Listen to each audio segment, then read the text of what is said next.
Je suis Dr Martin Blachier, bienvenue dans New Deal Santé. Aujourd'hui, je reçois le docteur Guillaume Daudet, médecin santé publique, économiste à l'OCDE, qui a travaillé à l'OMS, qui a travaillé au ministère de la Santé, qui est un grand expert des systèmes de santé dans le monde entier.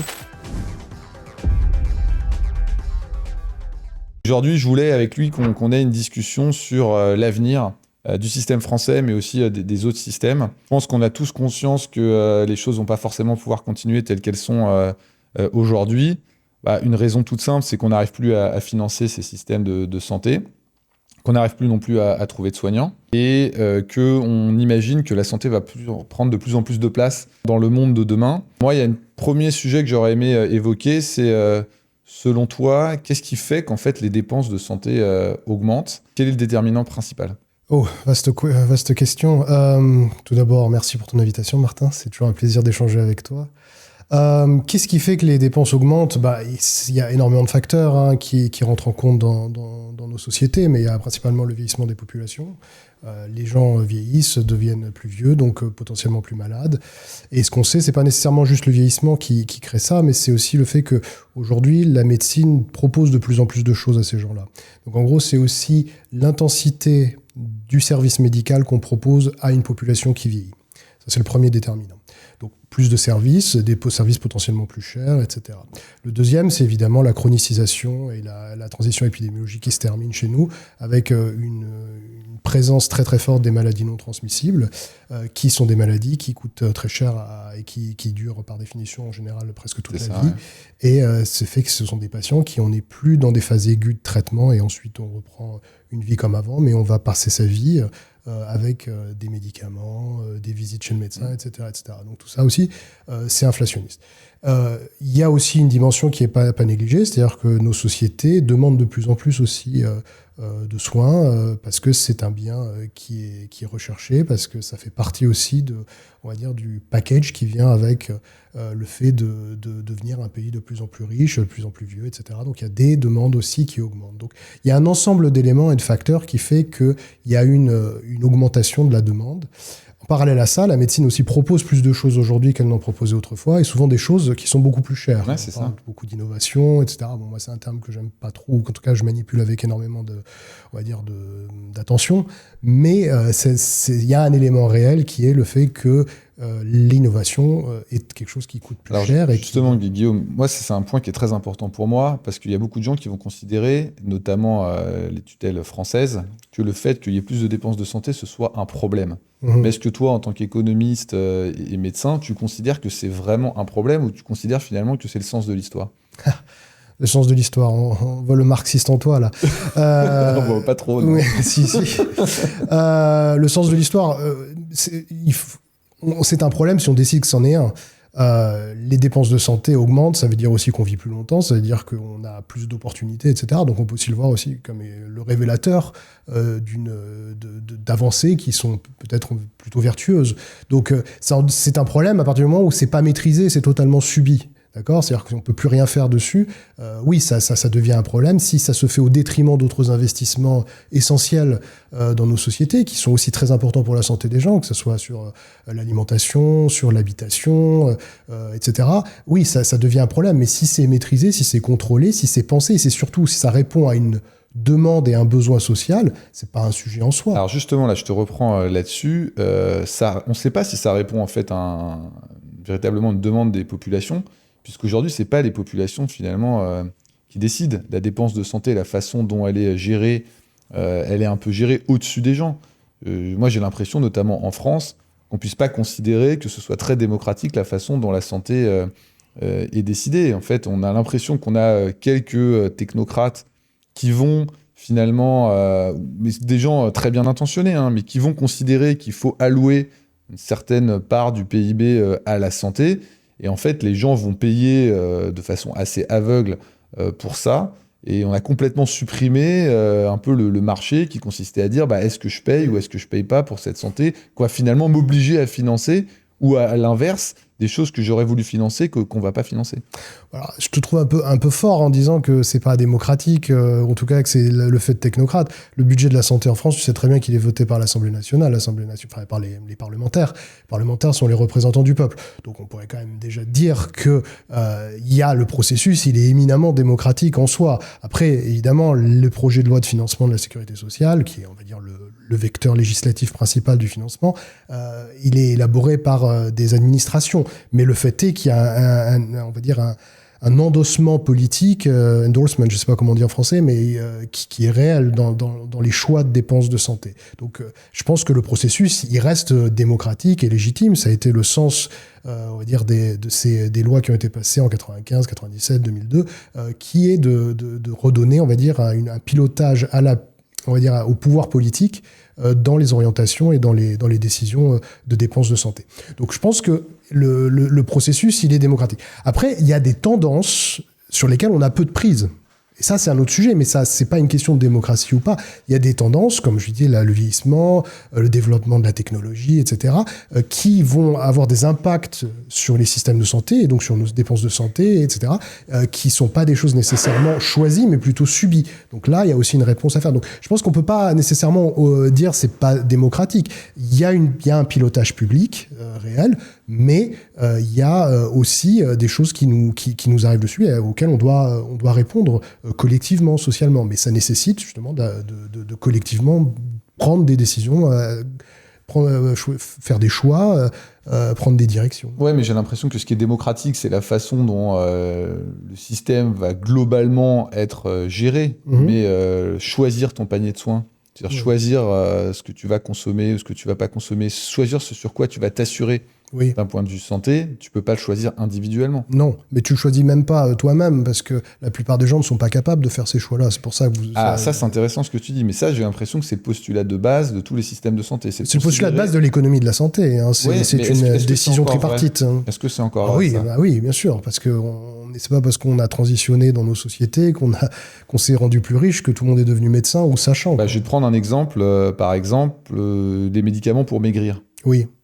Tu peux considérer que les gens seraient quand même capables de décider s'ils ont envie de prendre un médicament pour maigrir ou pas. Quand tu veux te faire même changer ta prothèse, une prothèse de hanche parce que tu as de l'arthrose de hanche, on pourrait considérer, si tu veux, que tu peux savoir à peu près, si tu veux, quel type de prothèse. Je pense que le médecin serait capable... Non, pas le type de prothèse. Le médecin devrait être capable de t'expliquer globalement toute la gamme qui existe et tu devrais pouvoir choisir potentiellement celle que tu veux prendre ou que tu veux pas prendre. Oui, alors du coup, il y en a une qui a de la couleur et une... Mais tu fais plein de choix dans la vie sans savoir exactement. Quand tu vas acheter une voiture... Oui, sauf que la plupart du temps, tu le payes, ce choix-là. Dans le cas de la santé, tu le payes pas. Et pourquoi tu le paierais pas ? Parce que le système n'est pas construit comme c'est bien ce que je dis, c'est parce qu'en fait, le système a décidé que tu n'étais pas en capacité de faire des choix pour ta santé. Et je sais que c'est le substratum de l'économie de la santé, mais aujourd'hui, je pose la question de savoir si c'est encore réel ou pas. Parce que je vois qu'on fait plein de choix qui sont extrêmement compliqués dans notre vie de tous les jours, même quand on va faire des investissements, quand on va choisir des choix de construction pour une maison, quand on va choisir un certain nombre de choses très techniques qu'on ne maîtrise pas, qu'on essaye de nous vulgariser pour qu'on puisse faire ces choix-là. Pourquoi la santé est complètement restée finalement à part du marché par des gens qui pensent qu'eux peuvent décider pour les autres et que les gens sont trop bêtes pour décider. Non, mais il y a quand même une tendance. On n'est pas là, le modèle que tu décris, c'était il y a 25, 30 ans, où vraiment on imposait totalement la décision aux patients, qu'il n'y avait pas de co-création, d'un point de vue financier, il y a quand même quasiment zéro marge de manœuvre pour les gens. L'autre jour, j'étais dans une conférence intéressante, il y avait un professeur d'ophtalmologie qui disait que le système de santé était basé sur un substratum communiste. C'est pas totalement faux. Standard d'ophtalmologue. Non, mais ce qui est pas complètement faux, parce que c'est vrai que ça a été fait par des gens à la suite de la Seconde Guerre mondiale qui avaient quand même une idéologie assez collectiviste. Et c'est vrai qu'on est resté sur un système qui est extrêmement collectiviste. Et moi, l'impression que j'ai, c'est que les médecins, finalement, se retrouvent plus complètement dans ce système très collectif, très socialisé, et qu'il y a un certain nombre de choix que les individus pourraient souhaiter faire, qu'aujourd'hui, ils ne peuvent pas faire, parce qu'en fait, finalement... Mais à quel choix tu penses ? Je pense à certains produits auxquels on pourrait avoir accès si on avait le choix entre plusieurs assureurs santé, qu'aujourd'hui, on ne peut pas... On est obligé de se soumettre, finalement, à la décision qui est du seul assureur santé français. D'accord. Mais du coup, oui, à part cet exemple-là. À part cet exemple-là, on pourrait aussi décider d'avoir un assureur, comme ça se fait dans certains pays, notamment aux États-Unis, qui va labelliser un certain nombre de centres de santé. Il va exiger une certaine excellence de ces centres de santé et il va m'y emmener. Ça veut dire que moi, si je ne suis pas satisfait de la santé que je reçois, je dois pouvoir dire à mon assureur que je ne suis pas satisfait et lui, éventuellement, il va changer d'offreur. Il va changer d'hôpital. Ce qui n'est pas le cas aujourd'hui, par exemple, en France. Non, ce n'est pas le cas, mais le système n'est pas structuré de la même manière. Donc, le système que tu décris, c'est le système assurantiel privé américain, ce qui est vraiment une partie du système américain. Hein. Moi, j'ai vécu aux États-Unis. L'ensemble du système ne fonctionne pas comme ça, d'accord ? Mais une partie du système, oui, est assurantiel, concurrentiel, privé, d'accord ? Il y a aussi des très, très gros problèmes liés à ça. Hein. C'est-à-dire que c'est pas le choix et la possibilité d'avoir des services, on va dire, un peu plus... responsive, là, un peu plus rapide dans la réponse et dans mes attentes, c'est bien, mais aussi il y a des restes à charge monumentaux, il y a une augmentation permanente des primes d'assurance, c'est un système qui est exponentiel par définition, donc il y a aussi des éléments qui sont extrêmement problématiques et qui ne te satisferaient pas toi non plus si tu en étais le bénéficiaire. Donc il faut voir aussi qu'est-ce qu'on prend là-dedans. Non mais regarde par exemple le débat que tu as en ce moment sur les médecins qui ne veulent plus rentrer dans le système de l'assurance maladie, ce qu'on appelle le secteur 3 là. Oui. C'est quand même intéressant ce débat, c'est quand même quelque chose de totalement nouveau, c'est-à-dire que tu as une partie des médecins et une partie de la communauté des soignants qui ne veut plus dealer avec l'assurance maladie. Ils veulent avoir un rapport direct au consommateur. Ils veulent que la santé soit un marché tu dis consommateur, c'est assez intéressant mais justement, mais ça sera mon sujet d'après. C'est-à-dire, est-ce que finalement, la santé va pas devenir de plus en plus un bien et un service de consommation ? Et il y a plein de boîtes d'analyse stratégique qui le pensent, même d'économistes qui le pensent, déjà par le comportement du consommateur qui a quand même énormément changé, par la gamme de services que tu peux avoir, par la complexification des prises en charge. Ce sujet, si tu veux, on sent qu'il va s'ancrer dans le paysage français et dans tous les systèmes européens. Moi, j'ai l'impression que ça va quand même être une tendance. Quel regard tu portes là-dessus, sur ces espèces de gens qui veulent en fait faire sécession par rapport à un système qui est monolithique ? J'ai pas de jugement à porter sur eux. S'ils pensent faire sécession ou ils veulent faire sécession, c'est qu'ils estiment qu'il y a des sujets ou des enjeux ou des revendications, des demandes, des attentes qui ne répondent pas, qui ne sont pas répondues. Mais moi, je pense que c'est quand même ça reste très marginal, quoi. C'est pas une tendance de fond. Tous les généralistes, la plupart des spécialistes, etc., ne sont pas du tout dans une démarche de cette manière-là. Il y a un sujet depuis très longtemps en France qui est la rémunération des médecins spécialistes et le contrôle de cette rémunération. Bon. C'est un sujet qui a été qu'on a tenté de régler avec un certain nombre de mesures au cours des 10 dernières années, qui aujourd'hui peut-être atteint un tout petit peu ses limites. D'accord, mais on ne peut pas dire aujourd'hui que ça constitue le problème du système de santé en France, quoi. C'est un truc qui est quand même très, très, j'aurais dire, concentré dans certains endroits où il y a une offre de soins qui est quand même plus importante que dans d'autres. Je pense que ceux qui veulent s'installer en secteur 3, ils ne sont pas en Creuse, quoi. Ils sont... mais moi j'ai l'impression quand je parle aux médecins, vraiment, qu'ils en ont marre, par exemple, que tu sois un excellent médecin, que tu sois un médecin catastrophique, et ça existe. Toutes les données montrent que la variabilité ça, je suis entièrement d'accord. entre un médecin et un autre, c'est une variabilité qui est considérable. Considérable que rien ne justifie. De milliers de pourcents en termes de qualité. Non, mais vraiment. Mais je sais. Ils montraient des données là-dessus, c'est considérable. Très importante. Comment on peut imaginer qu'on dise à des gens que vous soyez super nul, que vous soyez un top expert, vous êtes payé exactement le même prix, et en plus, on n'a pas le droit d'expliciter le fait que vous êtes meilleur, parce que tout le monde doit penser que vous êtes exactement au même niveau. Ça se sait quand un praticien est meilleur qu'un autre. Qui le sait. Non, tout le monde, nous, on le sait parce qu'on est médecin, mais je peux dire que le kidam moyen, il n'est pas au courant. Mais il y a des choses qui se passent, des réputations, du bouche à oreille qui se fait, etc. C'est insuffisant. Non, il n'y a pas des systèmes de rating pour les placements financiers, pour les restaurants, pour les appartements, pour les automobiles, et pour le soin, qui est quand même le truc le plus important. On devrait juste se fier à la réputation, on ne devrait même pas avoir... Il y a du rating des cliniques, etc. Toi, tu veux un rating des praticiens ? Je pense que quand je vais voir un médecin, je devrais quand même être au courant de savoir si c'est un bon ou un mauvais médecin. Bah, il y a quand même des moyens de le savoir, quoi. Mais c'est pas des avis Google.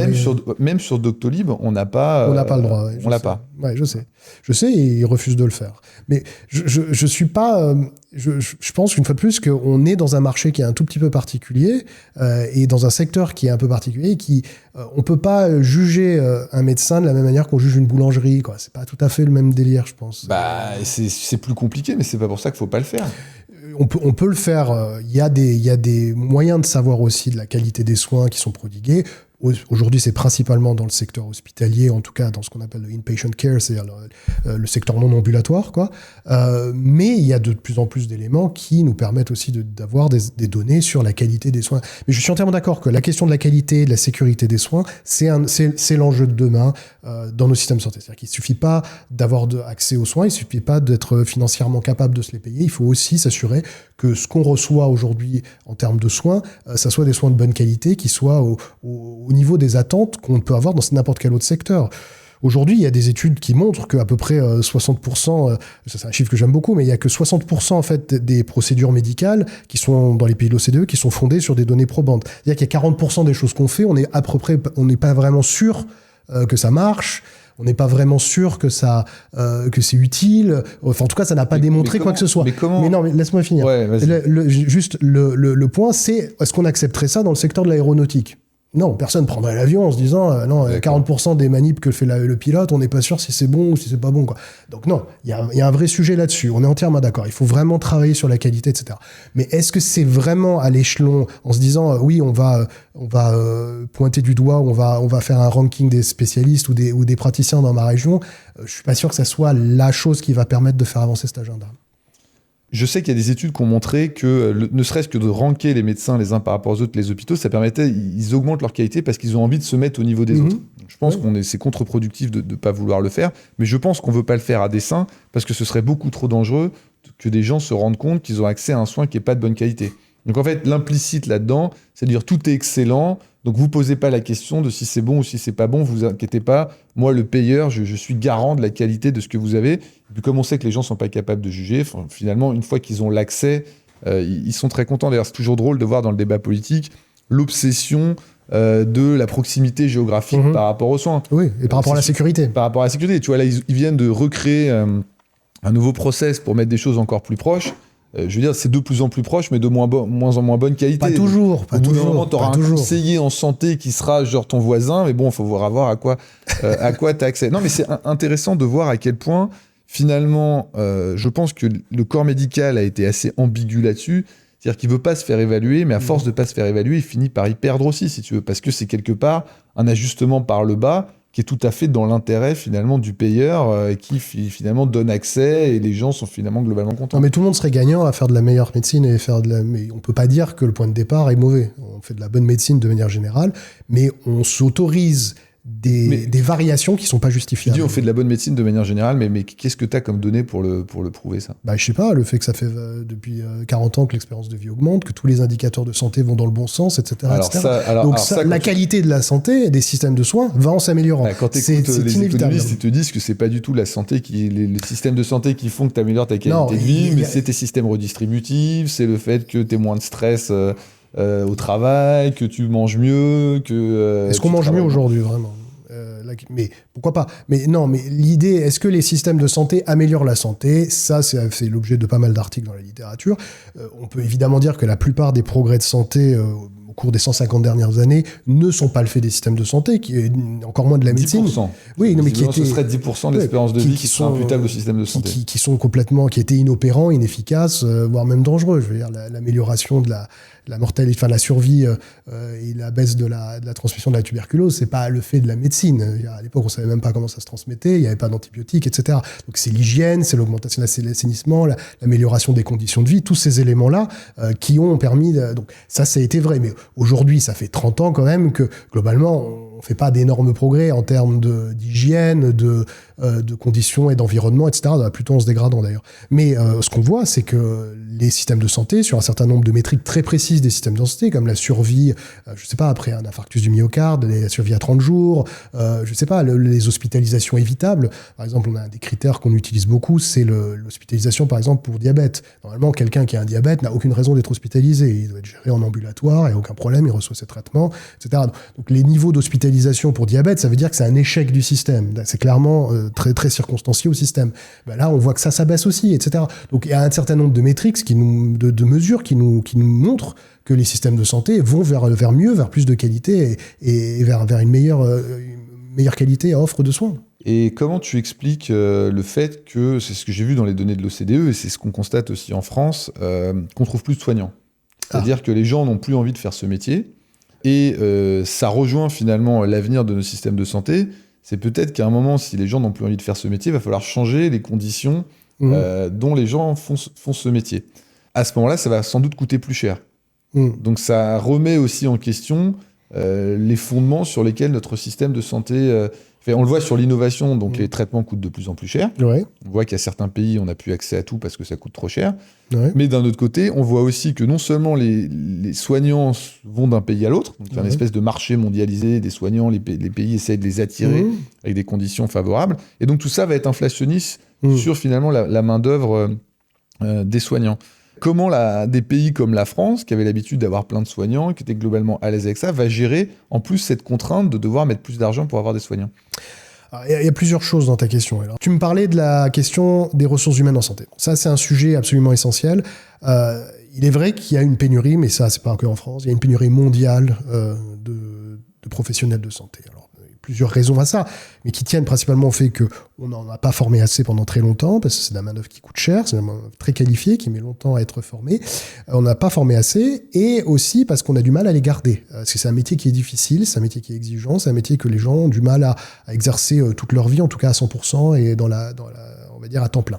Donc il y a vraiment des causes réelles d'attrition. En plus, on voit qu'il y a l'effet départ des baby boomers, enfin de toute une génération, une grande cohorte qui crée on va dire un nouveau déficit, un déficit supplémentaire dans le nombre de professionnels. Et face à ça, on a, comme on le disait au début, une augmentation des demandes, une augmentation de la demande, une augmentation des désirs, etc., la nécessité d'avoir un praticien de plus en plus près de soi, etc., etc. Donc, il y a cette opposition entre le fait qu'on n'en a pas assez formé, le fait qu'il y en a beaucoup qui quittent la profession, qu'il y en a beaucoup qui partent en retraite, et de l'autre, le fait que la demande continue d'augmenter, etc. Pendant longtemps, on a pensé qu'il fallait juste en former plus. D'accord ? De se dire, on va juste en former plus et ça va compenser. Bon. C'était déjà quelque chose qui, de toute manière, était décalé dans le temps, parce qu'on sait que ça met assez longtemps à former des professionnels de santé, je ne parle pas que des médecins, et de les rendre opérationnels, en pleine capacité en pleine possession de leur capacité, de leurs moyens de délivrer du soin. Le fait est qu'aujourd'hui, on voit très bien qu'on a atteint un seuil, un maximum dans l'ensemble des pays de l'OCDE en termes de formation. C'est-à-dire qu'on peut pas augmenter la formation des professionnels. C'est pas possible. Donc on se retrouve, on se dit qu'est-ce qu'on peut faire.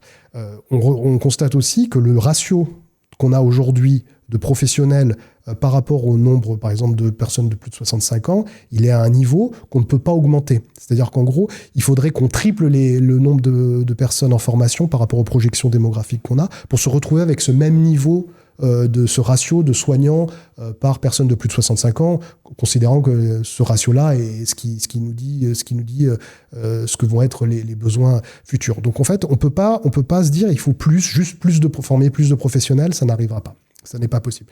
Donc il reste quoi ? Il reste garder ceux qui sont dans la profession. C'était le sens, on va dire, des mesures qui avaient été prises récemment en France, en tout cas. Les payer plus, une meilleure reconnaissance, etc., une valorisation sociale accrue. Donc non, ça c'est un élément important. Les questions du burn-out des professionnels de santé, comment on répond à ça, c'est absolument essentiel. Et c'est pas que en France. Je veux dire, le nombre de professionnels de santé, médicaux, paramédicaux, qui quittent la profession parce qu'ils sont épuisés, parce qu'ils en ont marre, parce qu'ils n'arrivent tout simplement pas à encore trouver du sens dans leur métier, il est très important dans l'ensemble des pays. Donc il faut les garder. On les garde comment ? Mais évidemment en améliorant leurs conditions de travail et en travaillant justement, en réfléchissant à ce que quelle est la vraie valeur ajoutée de leur travail, à quoi ils contribuent réellement, où est-ce qu'ils sont le plus utiles et qu'est-ce qu'on peut enlever de leur on va dire, de leurs tasks, de leurs responsabilités, qui leur prend du temps, de l'espace mental, etc., etc. Et on en vient au troisième point, donc les conditions de travail, qui est associé avec une question de la redistribution du travail. Alors ça, les médecins, ils ont un peu du mal avec ça, parce que c'est-à-dire, en fait, est-ce qu'on peut pas, justement, élargir un peu plus ce qu'on appelle le skill mix, c'est en gros, qui fait quoi et dans quelles conditions. Et ça, c'est vraiment l'enjeu de demain, c'est de se dire, voilà, c'est transformer les pratiques et les rapports entre les professionnels pour faire en sorte que tout le monde puisse contribuer à l'effort collectif. La délégation de tâches, oui, l'organisation exactement, des centres de santé, ouais, etc., qui permettent. Mais il y a encore plein de barrières là-dessus, et qui sont aussi des barrières pas que financières, pas que administratives, mais aussi culturelles, sur ces changements. Mais de se dire, c'est juste en augmentant le nombre de professionnels, on va pas y arriver. Ensuite, le dernier point, c'est de dire, on va faire venir des gens de l'extérieur. Ouais. Bon. Ça, on sait que c'est un peu le plan de l'Europe, de faire venir des gens du Sud pour s'occuper de nos vieux Européens. Oui, il y a plein d'idées comme ça, mais bon, c'est pas un phénomène nouveau. Par exemple, en Angleterre, il y a la moitié quasiment des médecins qui sont des médecins formés à l'étranger. Ouais, 40%. En gros, si tu veux, il y a 3 pays qui concentrent les 60% à peu près, 70% de l'ensemble des médecins formés à l'étranger dans les pays de l'OCDE. C'est l'Angleterre, les États-Unis et l'Allemagne. Ces 3 pays-là, à eux seuls, ils regroupent les 2 tiers de tous les professionnels de santé formés hors dehors de leur pays. C'est les pionniers, je veux dire, on va tous probablement les rejoindre dans cette tendance.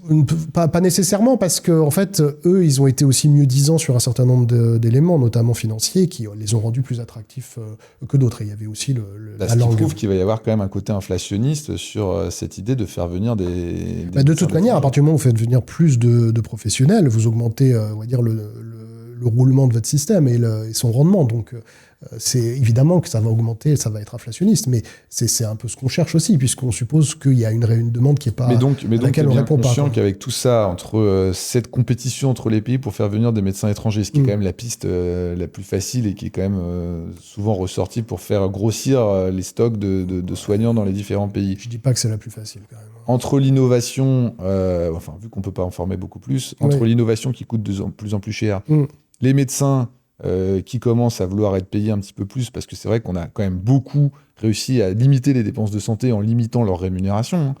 C'est quand même en partie. On a baissé aussi le médicament, on a baissé les tarifs hospitaliers. Non, mais c'est vrai qu'on a l'impression qu'on a tiré, si tu veux, sur tout ce système avec un effet prix. En fait, on a tiré les prix vers le bas, on a fait qu'augmenter les volumes parce qu'il y a la demande. Et donc à un moment, tu te demandes quand l'élastique va lâcher. Est-ce que le système va tenir, tu vois ? Moi, c'est un peu cette intuition-là que j'ai. C'est-à-dire que quand l'effet prix, en fait, les gens n'en pourront plus, et c'est déjà ce que je ressens quand même dans les professions de santé en France, et que pareil, les industriels vont dire, attendez, là, on veut bien baisser les prix jusqu'à un certain niveau en France, mais au bout d'un moment, si vous voulez les molécules, il va falloir les payer comme vos voisins. Au moment où l'élastique va lâcher, est-ce que le système de sécurité sociale va encore tenir ? Ou est-ce que la sécurité sociale sera obligée de se dire, bon bah là, désolé, on n'arrive plus à suivre. Donc on va comme fait une entreprise, quand elle n'y arrive plus, on va se recentrer stratégiquement. Et puis tout ce qu'on fait plus, nous, on va devoir le laisser à d'autres. Non, mais je pense quand même qu'on a un peu distendu, pour reprendre ta métaphore, un peu distendu l'élastique récemment, quoi. Je veux dire, là, ça fait 3 ans que les objectifs nationaux de dépenses d'assurance maladie sont dépassés, les enveloppes sont dépassées. Donc ça veut dire, on a lâché du lest. C'est pas parce que tu respectes ce que tu t'étais prévu avec ton nom d'âme que tu peux être satisfait. Je veux dire, quand tu regardes le prix de la consultation de généralistes qui était resté bloqué depuis des années et des années, alors que tu as de l'inflation, tu vois bien qu'ils supportaient une partie de l'effort. Oui, c'est vrai. Quand tu vois les tarifs hospitaliers qui sont sans arrêt réévalués à la baisse et qu'on te demande d'augmenter les cadences, en fait, c'est l'hôpital qui assume l'augmentation de dépenses et l'absence d'augmentation des ressources. Et ça, au bout d'un moment, ça lâche, si tu veux, notamment dans une compétition internationale. Donc moi, l'impression que j'ai, c'est qu'on est à la veille, si tu veux, d'un réajustement où la France va devoir payer, parce qu'en fait, elle offre toujours plus à sa population en essayant de payer moins, mais au bout d'un moment, elle n'y arrivera plus. Et moi, ce qui m'intéresse, c'est qu'est-ce qui se passe après. Oui. C'est-à-dire, qu'est-ce qui se passe au moment où la France est obligée de payer vraiment pour ce qu'elle consomme, où elle ne peut plus jouer sur sa position un petit peu de too big to fail qu'elle a joué pendant des années. Non, parce que tu pars du postulat que ça va nécessairement engendrer un shift ou une transformation complète du système ou de l'approche. Bon, c'est ta vision. Moi, je pense que on peut garder les caractéristiques et les éléments structurants du système de santé. Évidemment, il y a des ajustements à faire sur, on va dire, l'augmentation et la tendance d'augmentation des dépenses. Mais ça peut se faire à système constant, à mes yeux. Mais ça, c'est ma vision des choses. Je pense qu'on peut continuer là-dessus. Tu as déjà des ajustements, Guillaume, quand tu as des traitements de la migraine, de l'obésité, de la ménopause, quand tu as certains devices qui sont des dispositifs médicaux très évolués dans certaines opérations qu'on ne peut pas avoir en France. Oui. Je veux dire, au bout d'un moment, pour l'instant, les patients français, ils ne le savent pas. Oui. Donc, quand tu ne le sais pas, tu estimes que tu es très content. C'est la méthode française. Mais au bout d'un moment, ils vont se rendre compte. Le médecin qui va dans son congrès à Chicago, en oncologie, l'ASCO, et qui voit qu'il y a des molécules qu'il n'a pas, au bout d'un moment, il va le dire à ses patients. Il va lui dire, allez en Suisse ou en Allemagne si vous le voulez. Tout le monde ne le fera pas. Mais au bout d'un moment, comme tu parlais du bouche à oreille, donc on ne dit rien, mais le bouche à oreille, il va quand même fonctionner. Donc au bout d'un moment, tu vas avoir une offre qui va forcément émerger pour toutes ces choses qu'on empêche de rentrer dans le panier de soins, si tu veux. Ça, qu'est-ce qui va se passer? Quel est le plan, si tu veux? Moi, j'ai pas de plan. Non. Moi, j'ai pas de plan pour ça. Mais oui, peut-être que le secteur, on va dire, de l'assurance maladie complémentaire, peut-être prendra en charge un certain nombre de choses qu'aujourd'hui ne sont pas prises en charge par la... Ouais, mais est-ce qu'il est prêt à faire ça? J'ai l'impression que pour l'instant, à part payer les franchises médicales, c'est-à-dire complètement se centrer sur l'assurance maladie, il fait rien d'autre, quoi. Aujourd'hui, oui. Mais bon, de quoi l'avenir sera fait c'est difficile à dire, mais tu devrais inviter des gens de la mutualité française ou autre. Je peux te donner des contacts. Ou même des assureurs, si tu veux. Oui, des assureurs, enfin tous les gens qui sont dans le milieu de la complémentaire. Oui, il y a peut-être aussi des opportunités là-dedans. Mais alors justement, toi qui connais bien les systèmes de santé de par le monde, comment font les autres pays? Parce que les pays ne sont pas capables de prélever 15-20% du PIB de façon collective pour payer la santé. Donc, personne ne le fait, à part les États-Unis, à 17,2, mais c'est tout, quoi. Mais comment fait la Chine, comment fait l'Inde, comment font les pays de l'Est, comment font les grands pays d'Amérique du Sud, si tu veux, pour gérer cette question qu'ils ont forcément eux aussi? Alors, dans tous les pays que tu as mentionnés, il y en a beaucoup qui ne sont pas du tout dans la même dynamique que nous. D'accord. Donc l'Inde, la Chine, c'est vraiment des contextes assez différents. L'Amérique du Sud, de la même manière, c'est quand même des systèmes de santé qui sont qui ont des problématiques épidémiologiques, qui sont dans des phases de transition on va dire, de structuration de leur système qui n'est pas du tout la même que dans l'ensemble des pays de l'OCDE. La Chine, c'est un pays qui vieillit, par exemple. Absolument. La Chine, c'est un pays qui vieillit. Donc le Japon, c'est un pays qui est déjà vieux. C'est un pays qui est déjà vieux. Donc comment ils ont fait pour gérer finalement cette inflation des dépenses de santé, ces problèmes de... Mais les Japonais, la différence, c'est qu'ils vieillissent en bonne santé.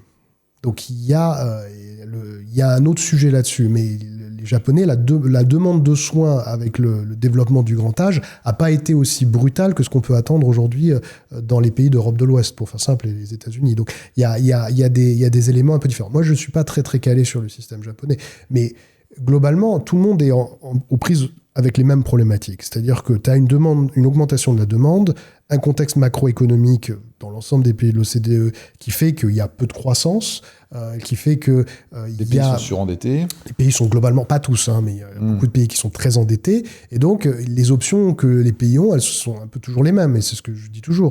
C'est soit vous acceptez de vous miser sur une augmentation de la croissance, de l'économie, donc vous dites on va payer plus parce qu'on sera plus riche. S'il y a des pays dans lesquels c'est un scénario réaliste, dans la plupart des cas, ça reste quand même sur des perspectives de croissance qui sont assez limitées. Non, mais il faut juste vivre avec cette idée, avec le fait que c'est le scénario le plus probable. La deuxième, c'est que vous vous dites, on va du coup, si on ne devient pas plus riche, on va augmenter nos prélèvements, d'accord. Augmenter les impôts, c'est populaire nulle part. Et globalement, on atteint dans beaucoup de pays de l'OCDE la limite de ce qui est acceptable en termes de prélèvement. Donc la troisième option, c'est vous levez de la dette. Il y a des pays qui peuvent encore le faire, il n'y a pas de problème là-dessus, mais il y a des pays... nous notamment, c'est ce qu'on fait pour l'instant. Oui, mais on n'en prélève pas de manière massive encore aujourd'hui, ça grandit, mais je veux dire, c'est pas une option, on ne peut pas se dire on va financer notre système de santé sur de la dette, c'est pas quelque chose qui est jouable. Donc une fois que vous avez ça, vous dites, ce qu'on va faire, c'est qu'on va augmenter la part de nos dépenses nationales, enfin de budgets nationaux dédiés à la santé par rapport aux autres secteurs. Aujourd'hui, on est à peu près à 15% des budgets des États, qui est la dépense publique, qui est faite sur la santé dans les pays de l'OCDE. Donc c'est le deuxième poste de dépense. Le premier, c'est les retraites dans l'ensemble des pays, d'accord. Mais donc aujourd'hui, la santé, c'est au-dessus de l'éducation, par exemple, dans l'ensemble des pays de l'OCDE en moyenne, d'accord. Donc on a atteint déjà quand même des niveaux qui sont forts. On peut le faire, Mais tout ce qu'on fera là-dedans, toute augmentation là-dedans, ça se fera au détriment des autres secteurs. D'autres secteurs qui ont potentiellement des impacts sur la santé des gens et qui vont apporter des choses à la santé des gens qui sont bien plus importants que les systèmes de santé. D'ailleurs, un point de pourcentage supplémentaire dans le système de santé vous rapportera sans doute beaucoup moins en santé qu'un point de pourcentage de plus dans l'éducation. Donc c'est des arbitrages qu'il faut faire au cas par cas, mais dans l'ensemble, on voit bien qu'on a atteint quelque chose. Donc si vous ne pouvez pas faire ça, l'autre option que vous avez, enfin le premier pack, c'était sur les questions des finances publiques. Le deuxième, si vous ne pouvez pas payer publiquement, vous dites on va entre guillemets privatiser un peu plus, c'est-à-dire on va transférer de la dépense vers d'autres acteurs ou sur les gens eux-mêmes, d'accord ? Exactement. Ça va sur les gens eux-mêmes qui auront le choix de s'assurer ou de pas s'assurer. Oui, bien sûr. Voilà. Mais ça va un peu à rebours de l'ensemble des éléments et de la direction qu'on a prise au cours des 50 dernières années, qui était de se dire justement, il faut protéger les gens. Guillaume, il faut être dans pour préparer ce débat, j'ai regardé 2 sources. J'ai regardé la littérature scientifique. Oui. Et j'ai regardé les cabinets qui font de la stratégie. D'accord. Ils disent strictement l'opposé. C'est-à-dire que tous les gens qui font de la littérature scientifique te disent qu'il faut absolument un payeur unique, un système collectivisé, c'est ça qui permet d'optimiser la santé des populations. Donc en fait, c'est la théorie. Donc c'est les académiques qui te disent qu'en fait, c'est très simple, c'est ce que tu viens de dire au début, c'est on va prélever beaucoup plus et tout le monde sera content. Et puis après, tu as tous les cabinets de la stratégie qui te disent l'opposé. Ils te disent le comportement du consommateur a changé. Donc en fait, le consommateur de santé, maintenant, il veut acheter en direct, il veut contrôler sa qualité, il veut choisir, il veut pouvoir se plaindre, il veut pouvoir changer d'assureur. Ils te disent aussi que de toute façon, il n'y aura pas les sous pour financer. Et ils te disent aussi que finalement, même les soignants, ils n'ont plus envie d'être maqués simplement avec un payeur collectif. Donc moi, si tu veux, j'ai l'impression qu'on vit un moment de notre système de santé où en gros, tu as des grands principes académiques qui vont te dire qu'il faut toujours prélever plus, mais personne n'y croit. Parce que tout le monde, c'est un peu la démonstration que tu viens de nous faire. Et de l'autre côté, tu as les gens qui travaillent vraiment avec les hôpitaux, qui doivent recruter des gens, qui doivent faire venir des traitements à un endroit du monde, qui te disent non mais de toute façon c'est fini. En fait, on va aller vers un autre système. On va aller vers un système qui va être beaucoup plus marchand. Donc moi, tu as bien compris quel était mon avis, ce que je ressens. Mais c'est vrai que je me demande finalement si c'est aussi une idée qu'ont les gens dans les grandes institutions internationales. Mais c'est pas tout ce que tu dis. Enfin, moi, ce que je te disais et ce que tu me dis ne sont pas mutuellement exclusifs. C'est pas l'un ou l'autre. Il y a des changements aussi, et c'était le troisième point. C'est-à-dire, je te disais, le deuxième point, c'était de jouer sur le public, le privé en termes de dépenses. Bon, c'est aussi une option, mais il y a beaucoup on va dire, de conséquences et d'effets indésirables à s'engager dans cette voie-là. La troisième option, c'est de se dire, il faut qu'on fasse plus avec ce qu'on a. Oui, mais ça, c'est très important. Non, mais ça, je peux plus l'entendre. Non, mais si, mais parce que c'est la solution miracle, si tu veux. Ça, pour moi, c'est typiquement la solution des technocrates. Je suis désolé, mais c'est qu'ils te disent, non, mais nous, l'avantage, c'est qu'on va pas avoir à choisir. On va choisir entre les deux. Simplement, on va faire plus avec moins. Et ça, franchement, je trouve que c'est vraiment dangereux. Ou avec autant. Ce discours. Non, mais parce plus que avec moins, déjà, ça fait 30 ans, même le Crémieux, le patron de la PHM, lui-même, tu sais, qui est quand même un chantre du système public, il dit lui-même, il faut arrêter de dire ça. Parce que l'hôpital, ça fait 30 ans qu'on lui fait faire des gains d'efficience. Les traitements, on les a au prix les plus bas du monde entier en France. Les généralistes, si tu veux, ils ont des tarifs qui sont en dessous de n'importe quel artisan que tu fais intervenir. Donc les gains d'efficience, j'aimerais bien savoir où on les trouve. Et après, on te dit, mais non, mais c'est la pertinence des soins. Donc c'est-à-dire, non, en fait, c'est parce qu'on utilise de la santé là où on n'en a pas besoin. Mais en fait, ça, honnêtement, ça aussi c'est limite. Parce que j'imagine mal l'assurance maladie qui va aller contrôler à chaque consultation pour savoir si on a eu raison de faire ça ou ça. Donc, si tu veux, honnêtement, moi, l'impression que j'ai, c'est exactement ça. C'est qu'on a 2 choix réels et qu'on doit avoir, si tu veux, cette discussion.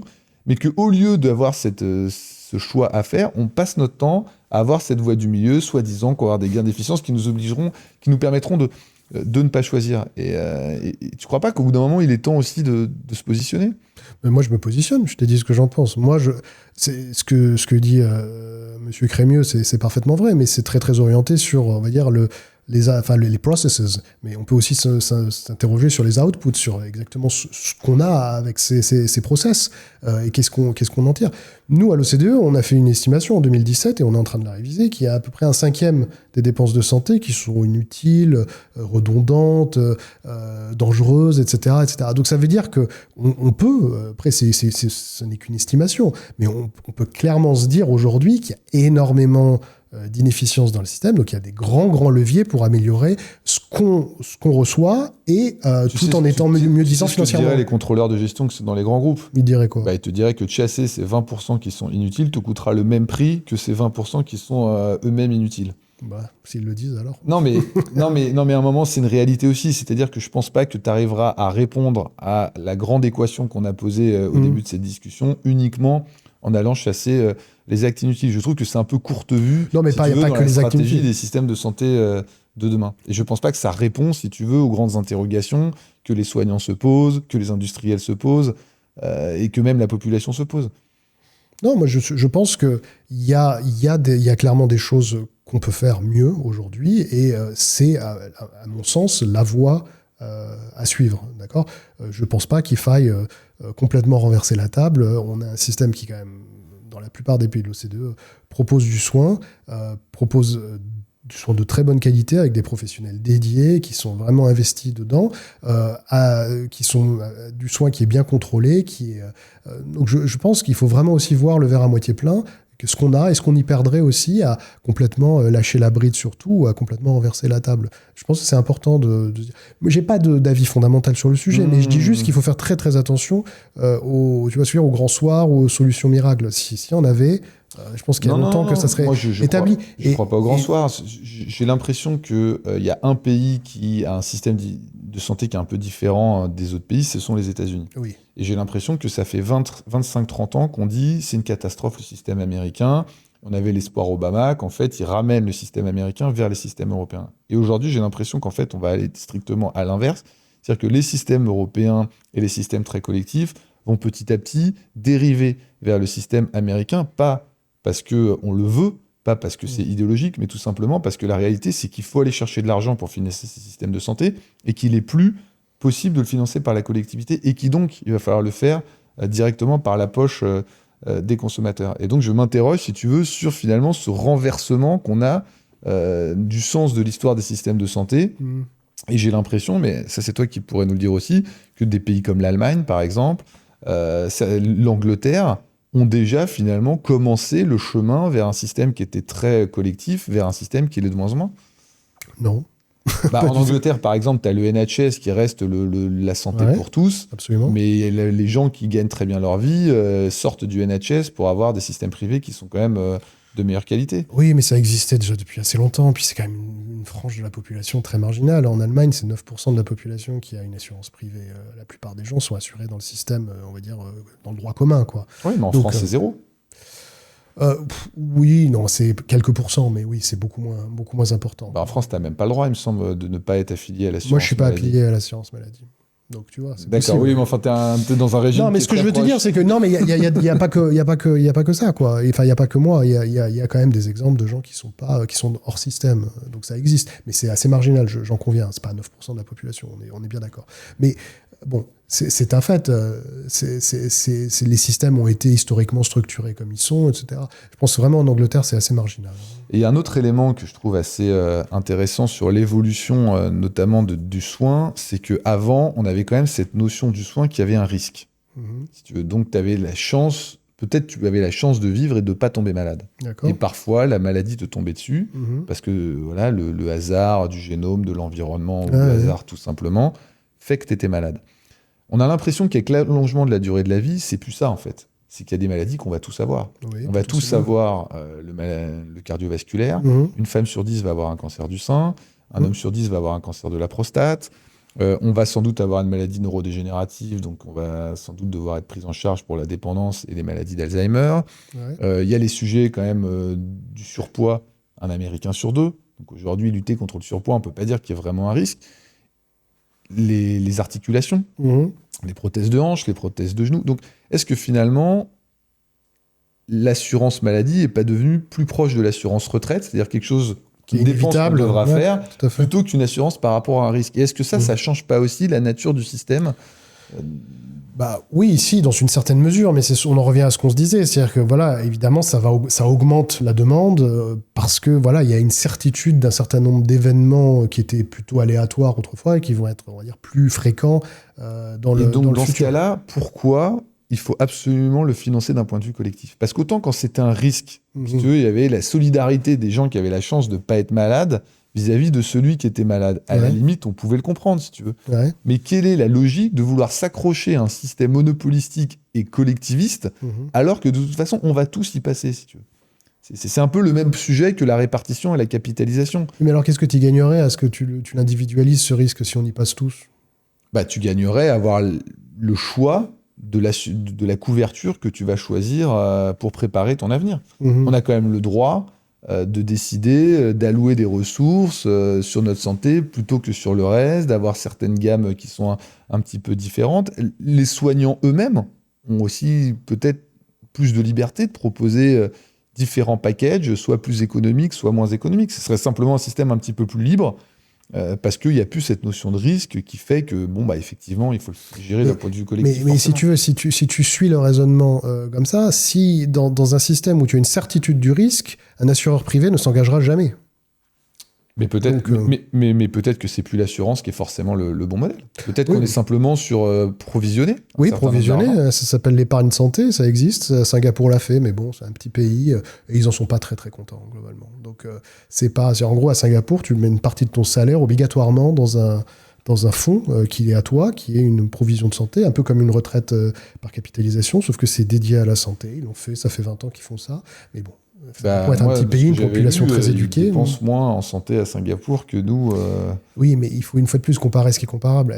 Ils dépensent moins, peut-être parce qu'aussi ils sont en meilleure santé de manière générale. Singapour est un pays qui a quand même beaucoup de restrictions et de régulations de sa population, qui fait que globalement, les gens vieillissent en meilleure santé sont globalement en meilleure santé. Je veux dire, la taxation des processed food, des produits transformés, etc. Enfin, il y a vraiment beaucoup de choses en santé publique qui sont faites à Singapour qu'on ne pourrait pas mettre en place dans d'autres pays. Et est-ce que tu ne penses pas que la nouvelle génération des médecins et la nouvelle génération des soignants va vouloir être dans un système de santé qui ressemble plus à un marché qu'au système de la sécurité sociale? Est-ce que tu ne penses pas qu'il va y avoir... Non, mais moi ce qu'il faudrait, c'est l'impression que j'ai. Envoyer tous les médecins français travailler pendant 3 mois aux États-Unis.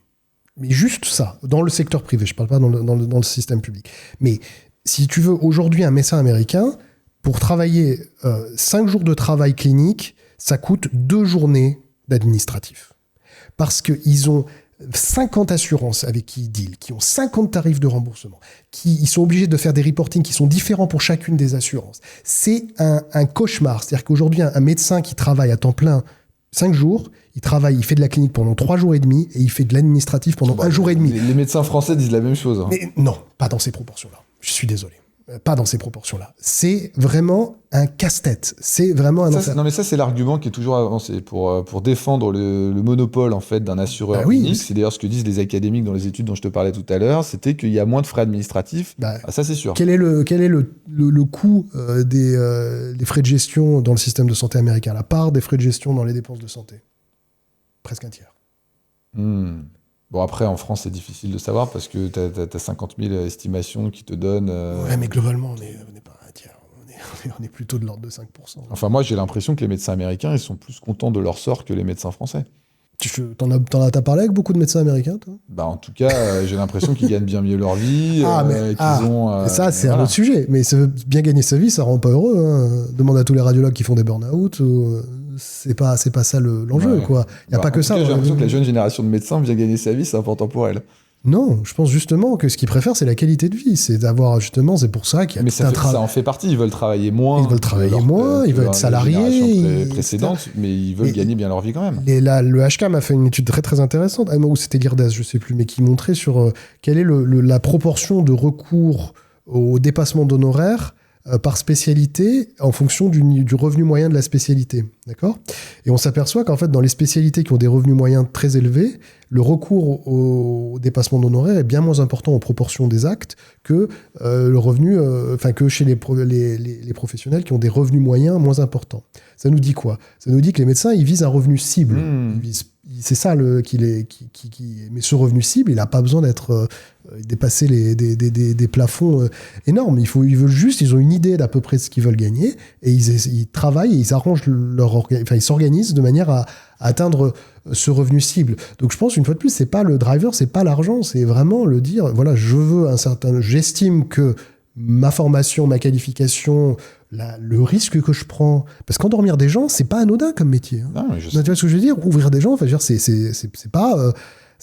On parle de choses vraiment qui sont extrêmement, on va dire, fortes qui ont un impact et un toll, on dit en anglais, un poids sur une charge exactement, une charge mentale qui est très importante. Donc ils estiment, et à juste titre, qu'ils doivent gagner que leur travail, leur responsabilité, comme celle d'un pilote d'avion, personne ne va contester ce que gagne un pilote d'avion chez Air France, tu vois ce que je veux dire? C'est normal, et il a 600 personnes, la vie de 600 personnes entre ses mains, c'est normal que ce niveau de responsabilité soit reconnu. Eh ben, un médecin, c'est pareil. Il estime que son niveau de responsabilité doit être reconnu et donc il a un revenu cible. Donc il fait les efforts pour y arriver. Mais la génération d'aujourd'hui, elle est aussi très très consciente du fait que au-delà du revenu cible, elle souhaite aussi avoir, concilier ça avec un travail décent, un travail qui a du sens, qui leur permet justement d'allier, enfin de pas se brûler là-dedans et d'être satisfait et d'avoir de la satisfaction dans ce qu'on fait, quoi. Non, bien sûr, mais moi j'ai l'impression que si jamais on répond à ce dont tu parles, c'est être un petit peu mieux payé que ce qu'ils sont aujourd'hui, et donc c'est encore un petit peu plus inflationniste. Bon, je rejoins ce que je disais tout à l'heure. Et puis en plus, ce qu'on disait au tout début, c'est que l'augmentation des dépenses, c'est aussi lié au fait qu'on a des nouvelles choses à proposer. Et quand je regarde les pipelines des industriels, j'ai l'impression qu'en fait, ils ont toujours des nouvelles choses. Parce qu'en fait, la santé capte une grande part de l'investissement. Alors, un peu moins maintenant, parce que tu as l'IA qui est en train de tout embarquer.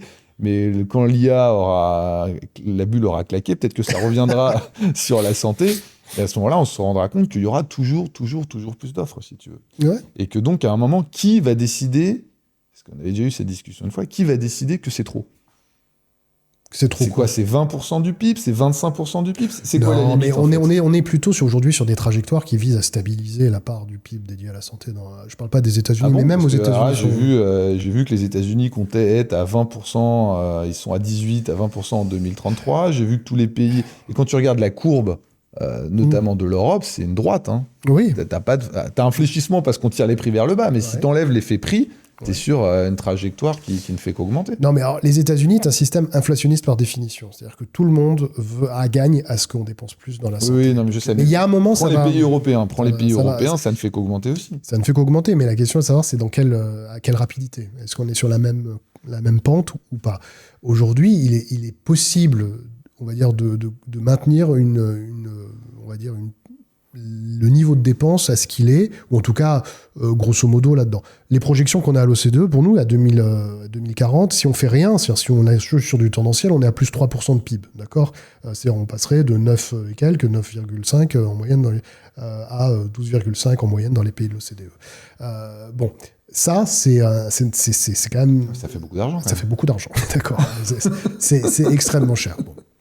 Donc on se dit, je reviens à la discussion tout à l'heure, c'est comment on fait pour diminuer ça. Mais il y a beaucoup de pays qui ont atteint c'est-à-dire que ça, c'est une moyenne. C'est-à-dire qu'il y a des pays quand même qui partent de beaucoup plus loin, chez qui cette augmentation, elle est désirable, d'accord? Parce que ça veut dire ces pays qui sont globalement, qui sous-investissent. Quand aujourd'hui, en 2025, 2024, en l'occurrence 2024, puisqu'on n'a pas de données pour 2025 encore, mais sur 2024, quand tu as des pays où on est à 7,5, 8% de PIB pour l'ensemble des dépenses de santé, c'est des niveaux qui sont trop faibles, d'accord? C'est des niveaux qui sont un peu en dessous de ce qui est nécessaire, d'accord? Après, quand tu es à 12, évidemment, on se dit, est-ce que passer à 15, ça va vraiment changer quelque chose?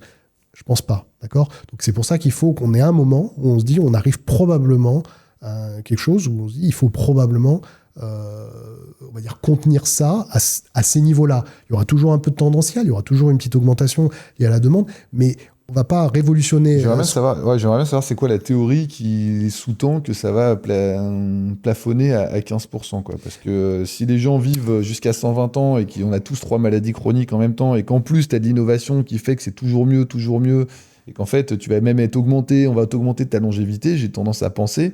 Tu vois, quand je regarde les plans... des gens qui sont dans les R&D, ils n'imaginent pas que ça va plafonner. Si tu veux, ils imaginent qu'ils arriveront toujours à faire mieux.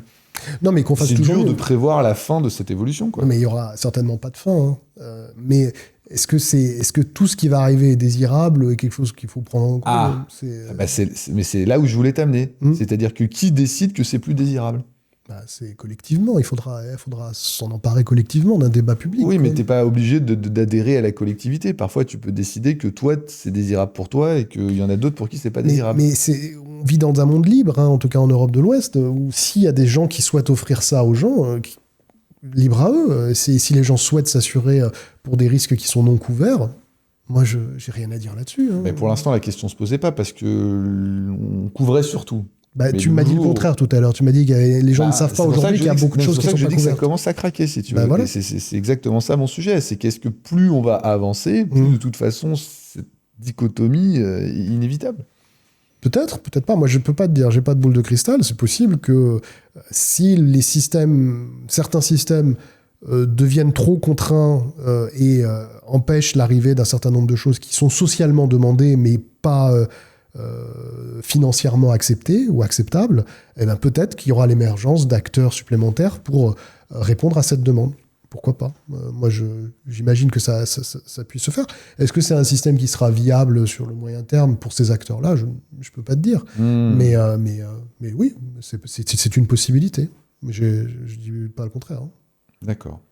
Guillaume, je voudrais t'alerter aussi sur quelque chose que j'ai vu dans le rapport de l'OCDE, qui n'était peut-être pas tout à fait présent dans les autres rapports, et j'ai trouvé ça super intéressant. Et ça colle aussi avec mes intuitions, tu sais que j'adore, très intuitif. C'est la baisse des vocations. Ouais. Aussi bien chez les infirmières que chez les médecins. Ouais. Et encore une fois, je suis sur ma question des nouvelles générations. On a l'impression qu'il y a de moins en moins de gens qui veulent aller dans le soin, dans le care. Et en parallèle, on a l'impression que de toute façon, on ne peut pas en soigner, en former beaucoup plus et qu'on est relativement limité. Comment tu appréhendes un peu ces nouvelles tendances ? Oui, c'est assez intéressant. Ça, c'est des éléments qui venaient en fait de ce qu'on appelle l'étude PISA, qui en fait qui analyse les attentes et le niveau des élèves dans l'ensemble des pays de l'OCDE. Donc c'est une partie différente. C'est pas chez nous, c'est le côté éducation, mais qui aussi pose la question, donc qui évalue leurs compétences, etc., qui permet de faire un classement des élèves par pays, mais qui aussi pose des questions sur leurs attentes et leurs aspirations en termes professionnels, etc. Et ce qu'on a constaté, c'est qu'il y avait une baisse ces dernières années de la vocation, enfin du souhait de s'engager dans les professions de la santé médicale ou paramédicale dans les pays de l'OCDE.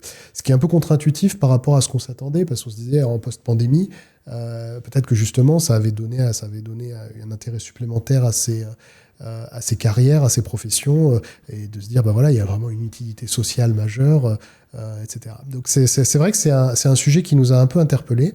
Il n'y a pas de réponse réelle sur le pourquoi. Évidemment, on peut spéculer, il y a des éléments... Moi, j'ai une idée, si tu veux. Ah, vas-y, donne-moi, ça m'intéresse. Tu vas trouver que je suis obnubilé, mais je pense que... Non, monomaniaque.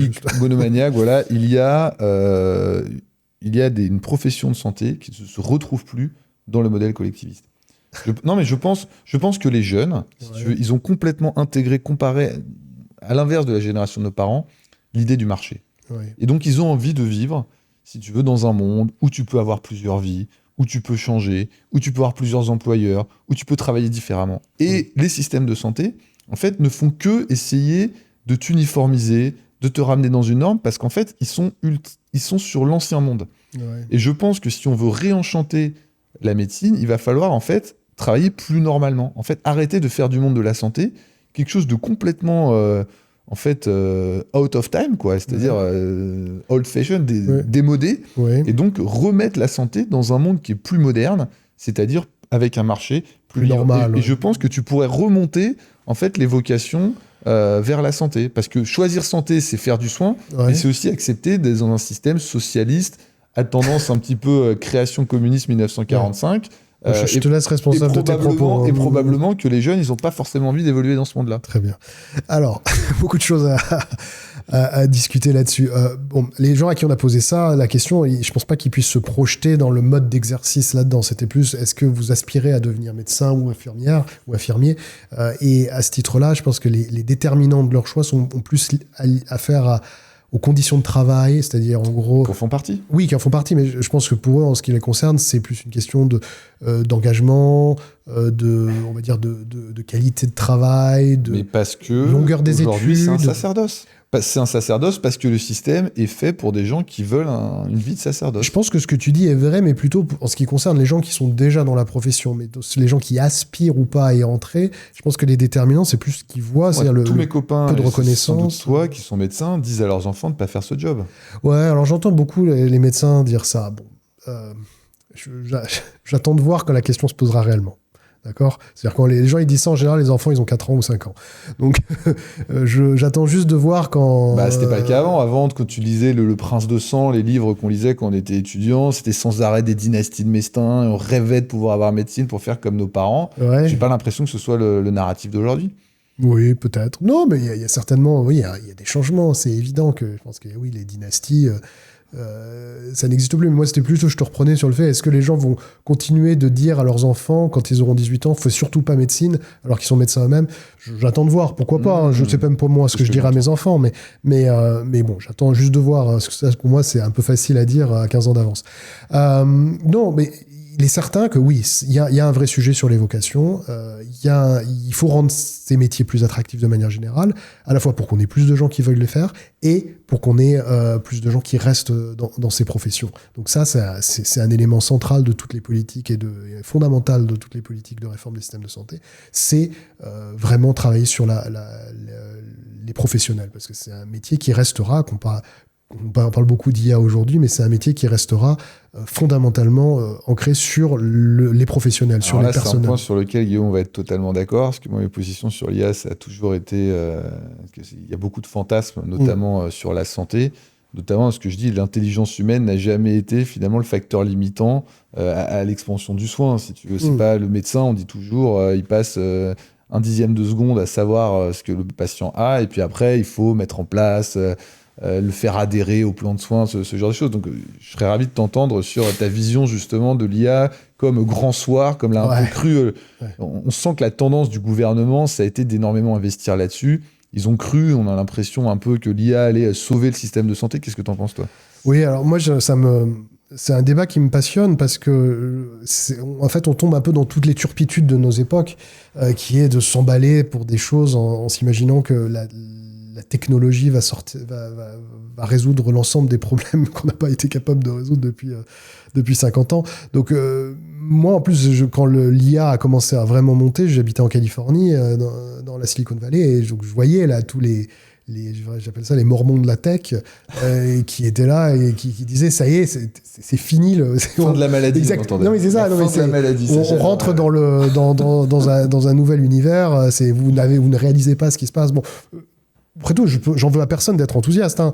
Mais aujourd'hui, j'aimerais bien qu'on sorte vraiment des choses concrètes que l'IA, parce qu'il y a beaucoup de... la littérature scientifique est pleine de proof of concept. Tu vois, on se dit, on a testé là-dessus. Ouais, ça marche pas mal. Bon, il y a peut-être des erreurs, etc. Mais si tu veux, on n'est pas du tout dans une mise à l'échelle. Tu vois ce que je veux dire ? On est vraiment encore sur du gadget, quoi. Alors on se dit, oui, ça va permettre on va dire de streamliner un certain nombre de procédures, d'améliorer un peu la qualité, etc.